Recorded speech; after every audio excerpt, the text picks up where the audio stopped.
So hello बच्चों, आप सब कैसे हैं। माई सेल्फ आदित्य, और आज हम स्टार्ट करने जा रहे हैं स्टडी 5 के अंदर अलजेब्रा का टॉपिक, जो न्यूमेरिकल एबिलिटी का एक अच्छा टॉपिक है। और उसको आज हम सीखेंगे। पहले आज के इस लेक्चर में हम कंप्लीट करेंगे बेसिक की सारी चीज़ें कि अलजेब्रा क्या होता है, क्वाड्रेटिक इक्वेशन क्या होती है, किस तरीके से आप रूट्स को फाइंड कर सकते हैं और एक्स के वैल्यू को फाइंड कर सकते हैं।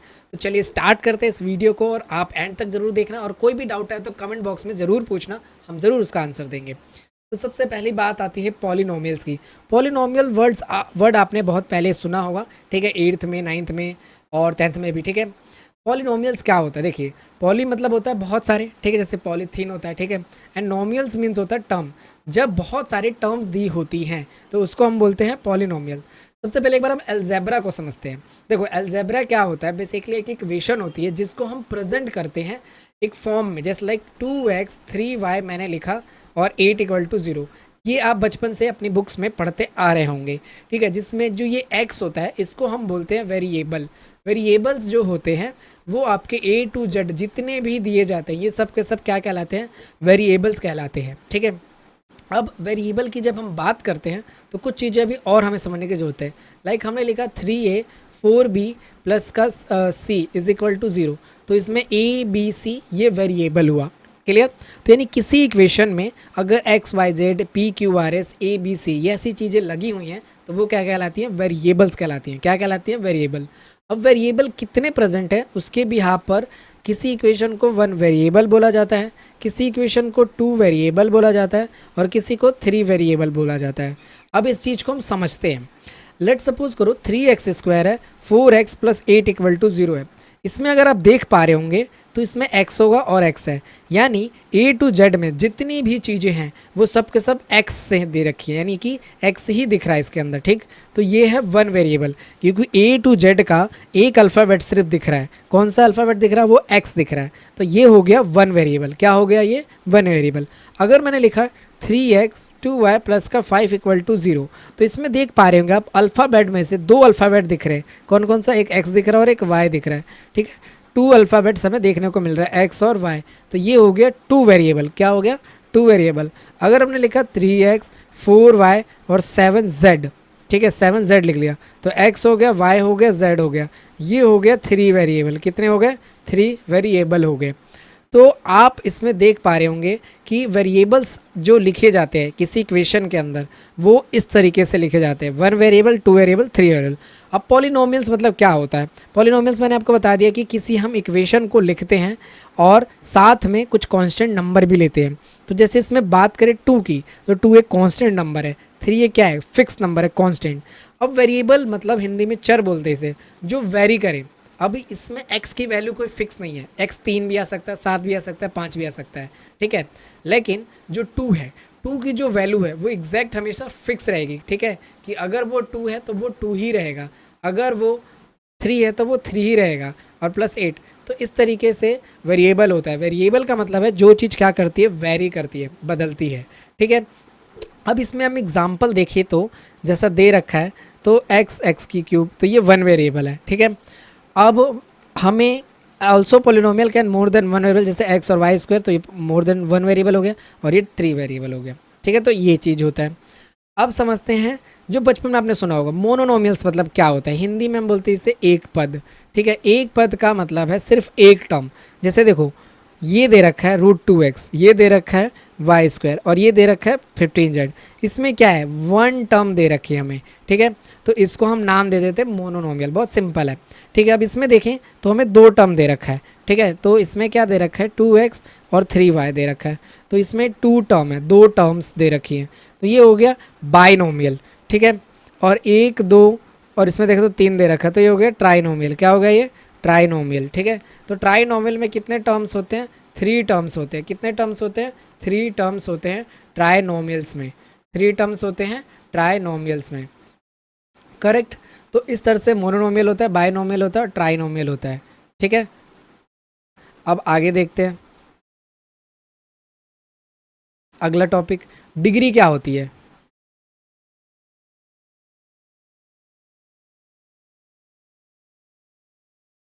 ठीक है, तो डिग्री को हम बोलते हैं घात, ठीक है। घात मतलब क्या होता है, पावर, ठीक है। अब डिग्री को एक बार हम करते हैं, समझने की कोशिश करते हैं, ठीक है। तो सबसे पहले क्या होती है डिग्री, करेक्ट, वो वाली डिग्री नहीं जो आप पास करते हैं कॉलेज में, वो तो मिलती ही मिलती है, ठीक है, वो पीस ऑफ पेपर होती है, स्किल सेट पे काम करना है आपको, डिग्री से कुछ नहीं होने वाला, ठीक है। तो जैसे मैंने कोई चीज़ लिखी 2x² लिखा, 4x लिखा और 3 लिखा, तो इसमें क्या है, ये पावर, ये कहलाती है डिग्री, ठीक है। हिंदी में इसको हम बोलते हैं घात बोलते हैं, हिंदी में क्या बोलते हैं इसको, घात। तो इसकी डिग्री क्या है, इसकी डिग्री 2 है, ठीक है, इसकी डिग्री क्या है, 2 है। ऐसे ही मैंने लिखा x की 3, 5x + 4 = 0, तो इसकी डिग्री क्या हो जाएगी, इसकी डिग्री हो जाएगी 3, इसकी डिग्री क्या हो जाएगी 3, यानी इसका घात क्या दे रखा है, 3 दे रखा है, इसका घात क्या दे रखा है, 3 दे रखा है, ठीक है। ऐसे इसमें आप देख सकते हो बहुत, इस इक्वेशन को आप देखो, लेट सपोज हमें दे रखा है x6, 3x का 4 + का 12, तो इसकी डिग्री क्या हो जाएगी, इसकी डिग्री हो जाएगी 6, कितनी हो जाएगी 6। अब जैसे मान लो कभी कभी कन्फ्यूज़न होती है, ठीक है, कि 3x², 3x की 5 है, 4x का 3 दे रखा है और 7x का 6 दे रखा है, इसकी डिग्री क्या होगी। तो देखो, जो हाईएस्ट पावर होती है, सबसे बड़ी पावर होती है, ठीक है, वही डिग्री कहलाती है, और इसकी डिग्री क्या हो जाएगी 6 होगी, इसकी डिग्री क्या होगी 6 होगी। हमें क्या करना है, हाईएस्ट पावर को ही कंसीडर करना है, हाईएस्ट पावर को ही कंसीडर करना है। क्लियर हो गया। अब डिग्री के नाम, डिग्री के मतलब अकॉर्डिंग इनके क्या होते हैं, नाम होते हैं, ठीक है। तो लेट सपोज करते हैं मैं आपको एक इक्वेशन दिखाता हूँ और आप मुझे गेस करके बताइएगा कमेंट बॉक्स में कि उसकी डिग्री क्या है। मैंने लिखा 3x 4y + 8 = +8 लिख दिया सपोज। अब ये एक 2 वेरिएबल इक्वेशन है क्योंकि इसमें x और y है, करेक्ट, आपने सही बताया। अब इसमें डिग्री तो ऊपर कुछ नहीं दिख रही ना, तो देखो जब कुछ नहीं होती है, डिग्री कुछ नहीं होती है, तो होता है 1, पावर क्या होता है 1, और जब डिग्री 1 होती है, पावर 1 होती है, तो उसका नाम होता है लीनियर इक्वेशन। उसका नाम क्या होता है, लीनियर इक्वेशन। क्या नाम होने वाला है उसका, नाम होने वाला है लीनियर इक्वेशन। क्या नाम होने वाला है उसका, लीनियर इक्वेशन होने वाला है, ठीक है। तो लीनियर इक्वेशन का एग्जांपल ये हो गया, ये हो गया, ये हो गया, ठीक। अब आते हैं क्वाड्रेटिक इक्वेशन की तरफ। मान लो हमने लिखा 3x², हमने लिखा 5y + 8 = 0, तो इसकी डिग्री क्या है, इसकी डिग्री हमें देखने को मिल रही है 2, यानी इसका जो पावर है वो कितना है, 2 है, ठीक है। तो इसकी जो नाम होगा, अगर डिग्री 2 होती है तो उसका नाम होता है क्वाड्रेटिक। क्या नाम होता है उसका, क्वाड्रेटिक। क्या नाम होता है उसका, क्वाड्रेटिक। यानी एक चीज़ हमें क्लियर होगी कि अगर डिग्री 2 होती है, ठीक है, अगर डिग्री 2 होती है तो उसका नाम होता है क्वाड्रेटिक। उसका नाम क्या होता है, क्वाड्रेटिक होता है। Let's try about the cubic, ठीक है, क्यूबिक पॉलिनोमियल। तो क्यूबिक क्या होता है, अगर हमने x3 लिखा, 3x² लिखा, माइनस का 5x लिखा, ठीक है, तो इसमें जो डिग्री देखने को हमें मिल रही है, इसमें जो डिग्री या पावर देखने को मिल रही है वो क्या मिल रही है, 3। तो इस इक्वेशन का नाम होगा क्यूबिक, क्यूबिक नाम होगा। यानी दोबारा मैं रिवाइज कराता हूँ, अगर 1 डिग्री है, 1 डिग्री है तो बोलो बोलो क्या होगा आंसर, बोलो जल्दी बोल दो, लीनियर इक्वेशन, करेक्ट। अगर डिग्री 2 है, अगर डिग्री क्या है 2 है, तो क्वाड्रेटिक है। क्या है ये, क्वाड्रेटिक। और डिग्री अगर 3 है, तो डिग्री अगर 3 है तो क्या है, क्यूबिक है। क्या है, क्यूबिक है। तो क्या बात क्लियर हुई, डिग्री 1 है तो लीनियर है, डिग्री 2 है तो क्वाड्रेटिक है, डिग्री 3 है तो क्यूबिक है।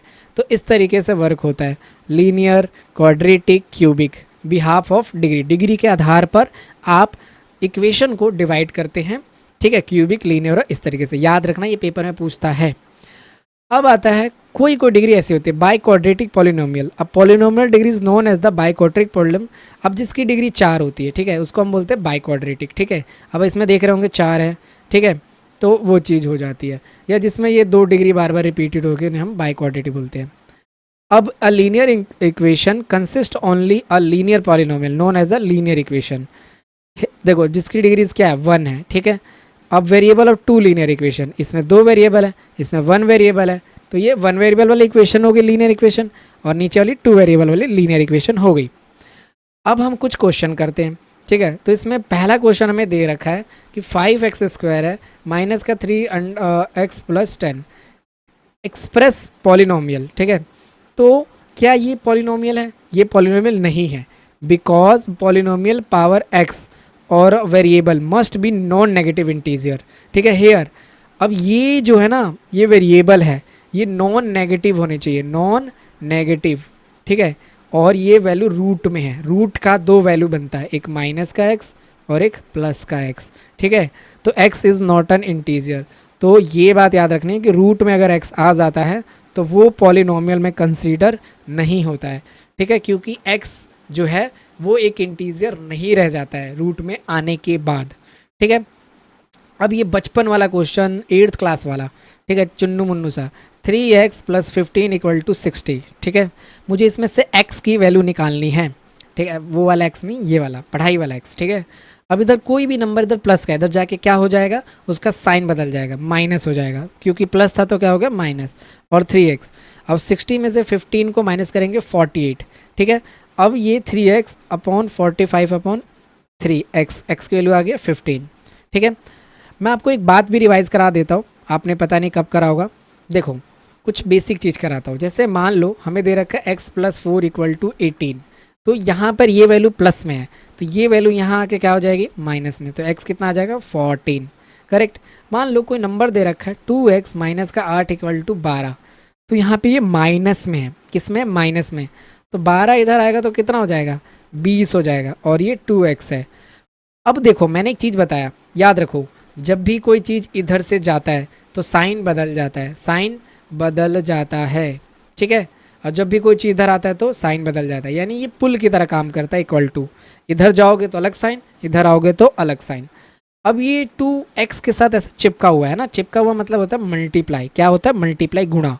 तो जो चीज़ इधर गुणा हो रही है यानी ये बॉर्डर के पार जा रहा है, तो ये भाग हो जाएगा, डिवाइड, क्योंकि ये मल्टीप्लाई था इधर जाके डिवाइड हो गया। ऐसे ही मेरे को अगर x/3 दे रखा है, 8 = 12 दे रखा है, तो ये प्लस का है, इधर आके क्या हो जाएगा माइनस का, x/3, x/3, इसमें से माइनस को 4, अब ये क्या हो रहा है डिवाइड हो रहा है, इधर क्या हो जाएगा मल्टीप्लाई, तो x कितना आ जाएगा 12, कितना आ जाएगा 12, ठीक है। तो क्या सीखा हमने, 3 चीज़ें सीखी कि कोई चीज़ इधर प्लस है, इक्वल टू में जाते ही माइनस, ठीक है, जज्बात बदल जाएंगे, वक्त बदल जाएंगे। कोई चीज़ इधर माइनस है, इधर जाते ही प्लस, कोई चीज़ इधर मल्टीप्लाई है, इधर जाते ही डिवाइड, और कोई चीज़ इधर डिवाइड, इधर जाके क्या हो जाएगा मल्टीप्लाई। ये चीज़ इस तरीके से वर्क करती है, यानी कि आपको प्लस इधर है कोई नंबर, इधर जाके माइनस, कोई नंबर इधर मल्टीप्लाई है, इधर जाके डिवाइड, कोई नंबर इधर माइनस है तो इधर जाके प्लस, ठीक है, और कोई नंबर इधर डिवाइड है, इधर जाते ही मल्टीप्लाई। ये आपको याद रखना है, ये आपको याद रखना है, करेक्ट, ठीक है। आगे चलते हैं। अब हमारे पास एक इक्वेशन आता है जिसको आपको बनाना है, ठीक है। तो देखो ये एज वाले प्रॉब्लम है, ठीक है, ये आपने 10th में पढ़ा था, चैप्टर 3rd में था ये क्वेश्चन, वर्ड प्रॉब्लम की तरह। कहता है 6 ईयर अगो, यानी आज से 6 साल पहले, ठीक है, Ram was the thrice age of the Shyam, Ram जो था वो 3 गुना बड़ा था श्याम से, ठीक है। तो लेट कर लेते हैं एज किसकी, श्याम की एज को हम वाई मान लेते हैं, और राम की एज को क्या मान लेते हैं एक्स। अब देखो 6 साल पहले की बात हो रही है, यानी इस दुनिया में वक्त सबके लिए बराबर होता है। अगर 6 साल पहले की बात करें तो हर किसी की जो एज होगी, चाहे वो कुत्ता हो, बिल्ली हो, आप हो, मैं हूँ, सबकी 6 साल कम रही होगी। तो राम भी 6 साल पुराना रहा होगा, यानी कम रहा होगा, ठीक है। तो x - 6, श्याम भी 6 साल पुराना रहा होगा, करेक्ट, तो दोनों की तरफ हमने माइनस कर दिया। अब ये कह रहा है कि 6 साल पहले जो श्याम था वो 3 गुना बड़ा था, राम विल बी 3 टाइम्स बड़ा, तो राम बड़ा था, राम क्या था बड़ा था, तो ये जो राम है ऑलरेडी बड़ा है, छोटा कौन है श्याम, तो श्याम को अगर राम के बराबरी आना है तो उसको भी 3 गुना बड़ा करना पड़ेगा। ये बिल्कुल ध्यान से देखिएगा, हम जो ये 3 गुना बढ़ाते हैं ये छोटे वाले नंबर में बढ़ाते हैं, छोटे वाले संख्या से ही इंटू करते हैं। अब मैं इसको सॉल्व करता हूँ, 3y 18 और x - 6, अब ये इधर आ जाएगा x - 3y और ये हो जाएगा 18। अब मैंने बताया था माइनस इधर इधर क्या हो जाएगा प्लस, ठीक है। अब ये हो जाएगा x - 3y, करेक्ट, और माइनस करेंगे इससे आएगा 12, यानी x - 3y प्लस आके 12 = 0। ये अपने पास एक पहली इक्वेशन क्रिएट हो गई, पहली इक्वेशन क्रिएट हो गई, ठीक। अब बनाते हैं सेकंड अकॉर्डिंग टू क्वेश्चन। कहता है आफ्टर 6 ईयर, यानी 6 साल बाद, 6 साल बाद यानी श्याम भी 6 साल बढ़ेगा और राम भी 6 साल बढ़ेगा, ठीक है। अब छोटा कौन था याद रखना, छोटा था अपना श्याम, श्याम छोटा है, ठीक है। 6 है, Ram will be twice older, Ram क्या होगा, बड़ा हो जाएगा। तो यही है श्याम, श्याम छोटा है, फिर से 2 से कर लेते हैं, तो ये हो जाएगा 2y और ये जगह 12, यानी मैंने इसको इससे इंटू किया और इससे, और x प्लस का 6, फिर से इंटरचेंज करते हैं, x माइनस 2y और 12 माइनस 6, तो x माइनस 2y और ये 6, ये हो जाएगा सेकेंड इक्वेशन और ये हो जाएगा फर्स्ट। ठीक है, अब आपको x minus 3y plus 12 equal to 0 और x माइनस 2y प्लस का 6 इक्वल टू 0, माइनस का 6। ठीक है, ये आपको सॉल्व करना है। सॉल्व करने का एक तरीका आपको बताता हूँ जिसको हम बोलते हैं एलिमिनेशन मेथड। आप यहाँ पे देख पा रहे होंगे, चलिए मैं बता देता हूँ कैसे सॉल्व करना है एलिमिनेशन मेथड से। 2 इक्वेशन बन गई होगी, आप स्क्रीनशॉट ले लेना एक बार वीडियो को पीछे करके। तो 2 इक्वेशन इस तरह से बनी मेरी, x 3y माइनस का 12 और एक बना x minus 2y equal to same. देखो इस मेथड को हम बोलते हैं एलिमिनेशन मेथड, हिंदी में बोलते हैं विलोपन विधि। अब ये दोनों नंबर क्या है, सेम नहीं है, मतलब सेम है, हमें हमेशा दो नंबर को सेम बनाना होता है। तो अब अगला स्टेप होता है साइन को बदलना है, साइन को चेंज करना है। तो ये प्लस का है तो ये हो जाएगा माइनस का, और ये माइनस का तो प्लस, और ये माइनस का, करेक्ट। अब x प्लस का x माइनस का है। अब ये जो न्यू साइन आए हैं ये कंसीडर करेंगे, तो x अब माइनस का हो गया, x पहले किसका था, प्लस का था, x अब क्या होगा, माइनस का, कट गया। अब ये माइनस का 3y है और ये प्लस का 2y है, तो प्लस माइनस क्या हो जाएगा, माइनस 3y और प्लस का 2y, और ये माइनस का 12 माइनस 6, क्योंकि अब 6 का साइन माइनस है, माइनस का 18। अब 3y में से 2y जाएगा तो माइनस का है, माइनस माइनस कट गया, यानी y आ गया 18। अब y एज हमने किसकी मानी थी, y एज हमने मानी थी राम की। ठीक है, तो इस तरीके से हम सॉल्व कर लेंगे। अब इसको हम पुट कर लेंगे किसी नंबर में। ठीक है, y आ गया 18, x हम निकाल लेंगे, इस इक्वेशन में रख लो, तो x आ जाएगा आपका 42। तो इस तरीके से ऐसे क्वेश्चन को सॉल्व करना है। एज वाले क्वेश्चन तो पूछे ही जाते हैं भाई, एज वाले क्वेश्चंस आपको पकड़ के रखने, मतलब समझना है कि कुछ साल पहले कुछ साल बाद में, जब पहले की बात होगी तो दोनों की एज में से आप माइनस करेंगे, बाद की बात होगी कुछ साल बाद तो आप उसमें मल्टीप्लाई करेंगे, ये चीज़ है। अब हम समझते हैं कि दो अगर इक्वेशन हमें दी जाती है तो उसके अंदर हम क्या क्या आइडेंटिफाई कर सकते हैं। मान लो हमारे पास 2 लाइनें हैं, 2 लाइनें आपस में क्या क्या कर सकते हैं। एक लाइन हो सकता है पैरेलल हो, ठीक है, एक दूसरे से एंग्री हो, कभी मिले ही ना। एक हो कि एक बार इंटरसेक्ट करे, काट दे, वैसे लड़कियां ज़्यादा नहीं काटती हैं, ठीक है, ध्यान दो पढ़ाई पे, ठीक है। तो इंटरसेक्टिंग लाइन जिसे बोलते हैं, और एक जो एक के ऊपर बिल्कुल कोइंसाइड करे, ठीक है, तो इसको कोइंसिडेंट लाइन बोलते हैं। ठीक है, तो मान लो अगर 2 इक्वेशन आपको दी जाती है, ठीक है, ये 9th में आप लोगों ने पढ़ा था, थोड़ा थोड़ा याद आ रहा होगा, 4y + 8 = 0। तो जो ये पहला नंबर होता है ना, मतलब x के जो बगल में होता है ना, इसको बोलते हैं कॉफिशिएंट। जो भी वेरिएबल के बगल में होता है उसे हम कॉफिशिएंट बोलते हैं, जो भी वेरिएबल के बगल में होता है उसको हम कॉफिशिएंट बोलते हैं, और उसके साइन को भी कंसीडर करते हैं। तो अगर मैं x के बगल वाले को देखूं तो वो a1 कहलाएगा, इसका कॉफिशिएंट होगा 2। y के बगल वाले को देखूं तो ये होगा 4, ठीक है, ये कहलाएगा b1, और c1 हो जाएगा 18। ठीक, इसी तरीके से a2 b2 भी हो सकता है, c1 c2 भी हो सकता है, ये a2 होगा, ये b2 होगा और ये c2 होगा। तो इस तरीके से। अच्छा, एक क्वेश्चन पूछा था किसी ने कि भैया अगर आपका x के बगल में कुछ भी नहीं होगा, x के बगल में कुछ नहीं होगा तो उसको क्या कंसीडर, x के बगल में कुछ नहीं है ना, तो इसका a1 कंसीडर होगा 1, क्योंकि इसके बगल में कुछ भी नहीं है। अब कुछ कुछ मैं आपको रूल सिखाता हूँ, ठीक है, जिससे आप 2 लाइनों को देखकर बता सकते हो कि वो लाइनें क्या हैं, इंटरसेक्टिंग हैं या फिर पैरेलल हैं। पहले कंडीशन को समझते हैं, यानी एक लाइन एक बार एक दूसरे को कट कर रही है, ठीक है, जिसमें a1 is not equal to a2, b1 is not equal to b2, correct. मान लो इस लाइन की इक्वेशन दे दी 2x, ठीक है, और इसका दे दिया 4y + 8 = 0, और ये मिल गया 7x 5y और 8 = 0, ठीक है, या 9 लिख लेते हैं। अब इसमें a1 क्या होगा बताओ, x का कॉफिशिएंट a1 होगा, यानी a1 होगा इसमें 2, और a2 क्या होगा, दूसरी लाइन का इक्वेशन में x का कॉफिशिएंट यानी 7। सिमिलरली अगर मैं b1 की बात करता हूँ और b2 की बात करता हूँ तो वो भी क्या होगा, y का कॉफिशिएंट होता है b, और ये 5। अब इन दोनों को अगर मैं देखूँ a1 a2 is not equal to b1 b2, मतलब 2/7 4/5 ये आपस में बराबर नहीं है। तो ये लाइन बस एक बार कट कर रही है, ये लाइन क्या कर रही है, बस एक बार कट कर रही है। तो इसको हम बोलेंगे, ठीक है, इसको हम बोलेंगे इंटरसेक्टिंग लाइन। अब देखो एक होता है सॉल्यूशन, सॉल्यूशन मतलब होता है कि कितनी बार लाइन इंटरसेक्ट कर रही है। तो ये लाइन सिर्फ एक बार इंटरसेक्ट कर रही है तो इसका सॉल्यूशन होगा यूनिक। क्या होगा? यूनिक। और ये कंसिस्टेंट होगी, यानी इसका एक ग्राफ बन सकता है। क्लियर? तो हमने समझा अभी कि लाइन जब काटती है, कट करती है, तो वो अगर एक बार कट करती है तो आपको उस इक्वेशन को ऐसे मैच करना है। अगर उसमें a1 is equal to b1 हो जाता, नॉट इक्वल टू होता है, और a2 is not equal to b2 होता है, तो आप इस तरीके से करते हैं। अब इसी का हम सेकंड पार्ट पढ़ते हैं। ठीक, अब सेकंड चीज़ क्या है कि अगर लाइन क्या है, एक दूसरे को कट ही नहीं कर रही है, एकदम टच तक नहीं कर रही है। ठीक है, तो मान लो इसकी इक्वेशन हमें मिल गई 2x, ठीक है, ये हो गया 4y और ये हो गया अपना मान लो 12 इक्वल टू 0। लेट सपोज ये 6y है, ठीक है, और ये 12y है और 8 इक्वल टू 0। अब मैं a1 क्या होता है, क्या होता है बताओ? Coefficient of x। a2 क्या होता है? Coefficient of x second line का, तो ये 2/6 हो गया।